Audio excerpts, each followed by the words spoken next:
कोई दिन नहीं लेके अइला।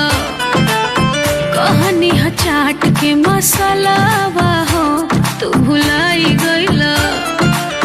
चटनी समोसा में ले अइला तने। ओ हर बात से मिजाज नहीं बने, रुसे लो काहे छाने छाने। जब लिख दिल बनी सावधाने, रुसे लो काहे छाने छाने। छाने छाने छाने छाने।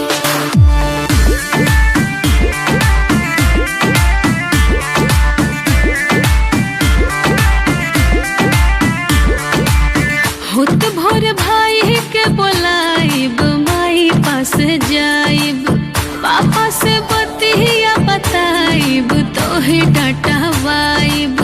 जब तुम हवा फुलावेलो हो, गलिया लाल होई जाला।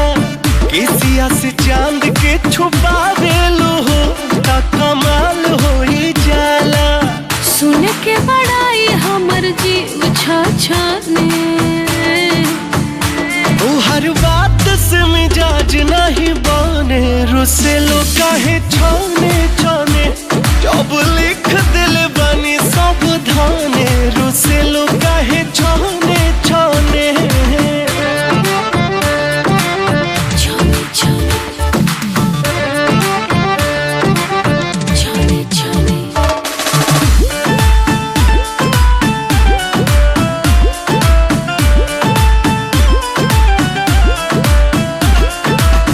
देहिया हमार अभी राजा हो, ककरी के भतिया। गोड़ावा के धोवन हमार हुई है कवनो सहवतिया। उगत किरनिया के पहिले नु हो, कालू हम जग जाइब। पलंग पर बैठा सेवक बन के, तोहर ड्यूटी बजाइब। मिंटू पिया जाके रह पटने।